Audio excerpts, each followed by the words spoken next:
I gave you my heart.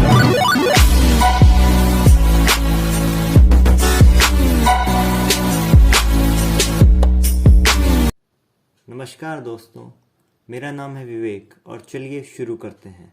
तो आज का हमारा टॉपिक है कोऑर्डिनेशन केमिस्ट्री, जिसके हम कुछ अच्छे क्वेश्चन करेंगे। तो हमारे पास ये पहला क्वेश्चन है, the octahedral complex of a metal ion with 4 monodentate ligands L1, L2, L3, L4 absorb wavelength in the region of red, green, yellow and blue. The increasing order of the ligand strength is. तो guys, हम यहाँ देख सकते हैं कि जो L2 green light absorb कर रहा है, L3 येलो लाइट एब्जॉर्ब कर रहा है और L4 ब्लू लाइट एब्जॉर्ब कर रहा है। तो गाइस, हम जानते हैं कि स्पेक्ट्रोकेमिकल सीरीज के अकॉर्डिंग जो लिगेंड कम वेवलेंथ की लाइट एब्जॉर्ब करेगा उसकी स्ट्रेंथ सबसे ज़्यादा होगी। ये हमने इस वे में कहा क्योंकि हम जानते हैं कि एनर्जी का फॉर्मूला होता है E=h/ν और न्यू यहाँ पर फ्रीक्वेंसी होती है और न्यू का फॉर्मूला होता है c/λ, where c is the speed of light and lambda is the wavelength of the light absorbed। तो हम देख सकते हैं जिसकी वेवलेंथ कम होगी उसकी एनर्जी ज़्यादा होगी, since energy is inversely proportional to wavelength. तो गाइस, अगर हम सिंपली जो हमारा विजिबल लाइट का स्पेक्ट्रम होता है यदि हम उसको देखें तो हमारे पास कुछ ऐसा ऑर्डर आता है, विब, VIB-GYOR, विबग्योर। तो हम देख सकते हैं कि इस स्पेक्ट्रम के अकॉर्डिंग रेड लाइट की वेवलेंथ सबसे ज़्यादा होती है और इसकी वेवलेंथ ज़्यादा होने की वजह से इसकी एनर्जी सबसे कम होती है। इसी प्रकार हम देख सकते हैं कि वायलेट लाइट की वेवलेंथ मिनिमम होती है और एनर्जी मैक्सिमम होती है। यदि हम यहाँ पर देखें तो सबसे कम एनर्जी होगी रेड लाइट की, यानी कि L1 सबसे अंत में आएगा, यानी कि हम A और C ऑप्शन को रिजेक्ट कर सकते हैं।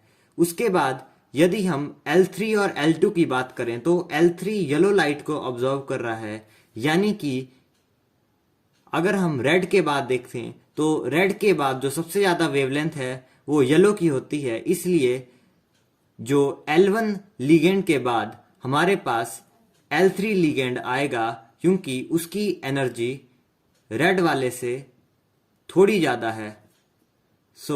इसलिए हमारे पास जो आंसर होगा वो होगा ऑप्शन नंबर बी। और वैसे ही अगर हम फर्दर चेक करें तो येलो के बाद आता है green, green it's matching, and उसके बाद आएगा ब्लू विच इज़ L4। तो गाइस, चलिए बढ़ते हैं अपने अगले सवाल की तरफ। तो हमारे पास जो क्वेश्चन है उसमें कहा गया है, the total number of isomers for a square planar complex M fluorine chlorine SCN NO2। हमें यहाँ पर टोटल नंबर ऑफ आइसोमर्स बताने हैं। तो हम जानते हैं अगर हमारे पास कोई कॉम्प्लेक्स है M ABCD, क्योंकि चारों जो लिगेंड्स हैं वो डिफरेंट हैं, तो हम इसको कुछ ऐसे लिख सकते हैं ABCD। यदि हम यहाँ पर देखें तो हम जानते हैं कि ये जो कॉम्प्लेक्स है ये एक स्क्वायर प्लेनर कॉम्प्लेक्स गिवन है और square planar complexes do not show optical isomerism. इसलिए यहाँ पर सिर्फ ज्योमेट्रिकल आइसोमर्स पॉसिबल होंगे। तो ज्योमेट्रिकल आइसोमर्स निकालने का एक सिंपल सा मेथड होता है कि हमें ऑर्डर्ड पेयर बनाने होते हैं। ऑर्डर पेयर से मेरा मतलब है, जैसे हमारे पास 4 लिगेंड है तो एक पेयर बन सकता है ABCD, एक पेयर बन सकता है ACBD और एक पेयर बन सकता है AD एंड BC। ये मैंने जस्ट एक मेथड है जिसकी वजह से हम इजीली फाइंड कर सकते हैं कि कितने ज्योमेट्रिकल आइसोमर्स पॉसिबल हैं। सिंस यहाँ पर 3 टाइप के ज्योमेट्रिकल आइसोमर्स पॉसिबल हैं, लेकिन यहाँ पर क्वेश्चन खत्म नहीं होता है, क्योंकि हमें यह भी देखना होगा कि यहाँ पर जो लिगेंड है वहाँ पर SCN और NO2 जो लिगेंड होते हैं ये एम्बिडेंटेट लिगेंड्स। SCN मॉलिक्यूल को देखें तो ये जो मॉलिक्यूल है इसको हम ऐसे भी लिख सकते हैं जहाँ पर नाइट्रोजन जो है वो डोनर है और यहाँ पर सल्फर डोनर है। सो एम्बिडेंटेट लिगेंड्स वही लिगेंड्स होते हैं जिनमें एक से ज़्यादा डोनेटिंग स्पीसीज प्रेजेंट होती है। वैसे ही यदि हम NO2 की बात करें तो NO2 में जो डोनेशन है वो नाइट्रोजन से भी हो सकती है और ऑक्सीजन से भी हो सकती है।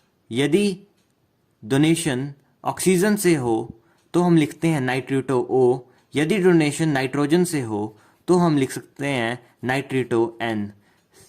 सिंपली यहाँ पर इसको हम लिख सकते हैं थायोसाइनेटो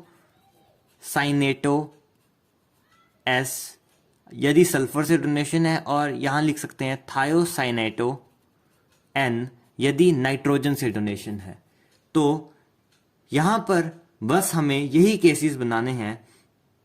तो सिंपली हम ऐसा देख सकते हैं, मान लीजिए कि 3 आइसोमर्स नॉर्मल फॉर्म के बन रहे हैं जहाँ पर यही कंपोजिशन है कि यहाँ पर डोनेशन सल्फर से है और यहाँ पर डोनेशन नाइट्रोजन से है।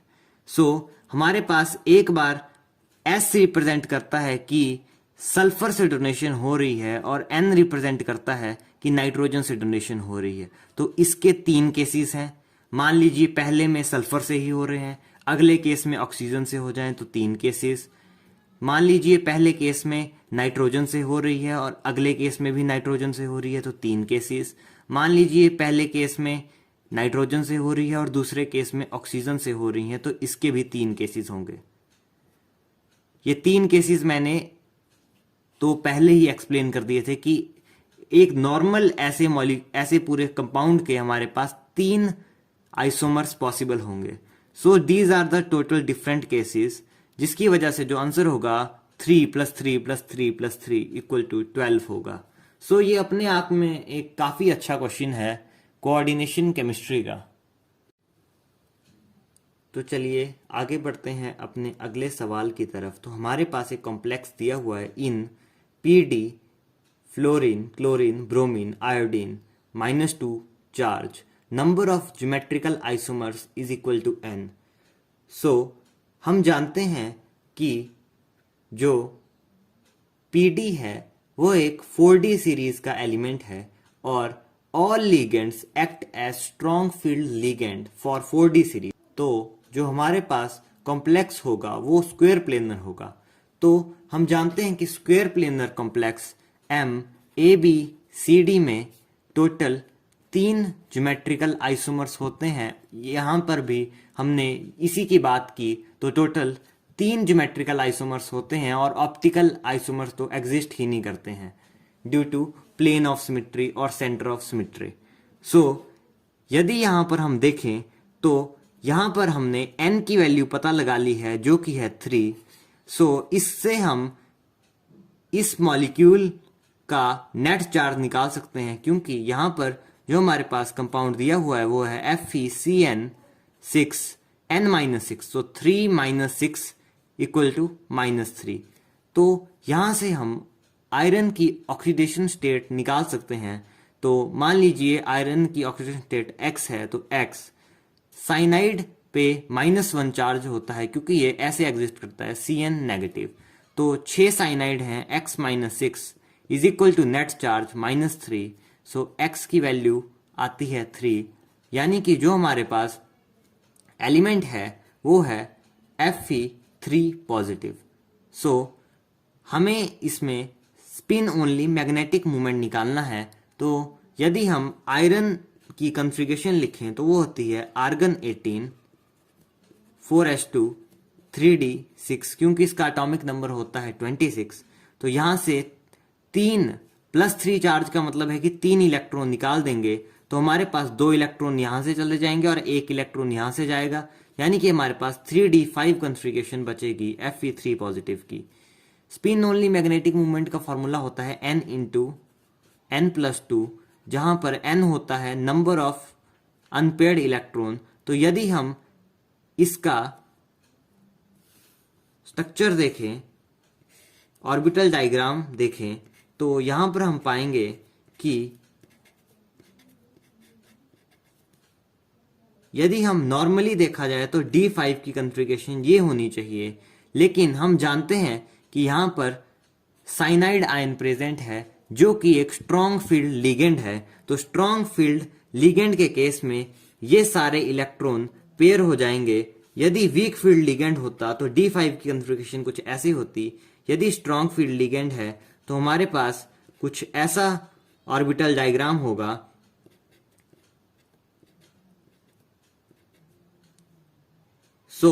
जो हमारे पास नंबर ऑफ अनपेयर्ड इलेक्ट्रॉन है वो होगा सिर्फ 1, और मैग्नेटिक मोमेंट का फॉर्मूला तो ये होता ही है। तो यहां पर जो आंसर होगा 1 into 1+2 which is equal to √3 which is 1.73। देखा जाए तो एक ही ऑप्शन में वो गिवन है, तो इससे हमारा आंसर तो आ गया। लेकिन यदि हम CFSC निकाल के चेक करें तो हम देखेंगे कि सिंस ये एक ऑक्टाहेड्रल कॉम्प्लेक्स है, तो ऑक्टाहेड्रल कॉम्प्लेक्स में हमारे पास कुछ ऐसा डायग्राम होता है।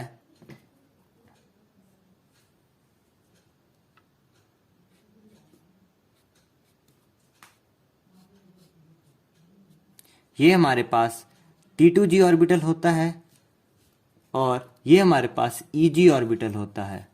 तो यदि हम यहाँ पर देखें तो यहाँ पर टोटल हमें 5 इलेक्ट्रॉन भरने हैं, और जो हमारे पास लिगेंड है वो एक स्ट्रॉन्ग फील्ड लिगेंड है, यानी कि पेयरिंग हो जाएगी। तो 1 2 3, और सिंस यहाँ पर एक स्ट्रॉन्ग फील्ड लिगेंड है तो पेयरिंग होगी, तो 4 और 5। तो यदि हम यहाँ पर देखें तो जो क्रिस्टल फील्ड स्टेबलाइजेशन एनर्जी निकालने का फॉर्मूला होता है वो सिंपली ये होता है ऑक्टाहेड्रल कॉम्प्लेक्सेस में कि 3/5 into number of electrons in EG minus 2/5 into number of electrons into T2g orbital. तो यदि हम यहाँ पर देखें 3/5 times number of electrons in EG equal to 0 minus 2/5 into number of electrons in T2g equal to 5, और ये पूरा del not की टर्म्स में होता है।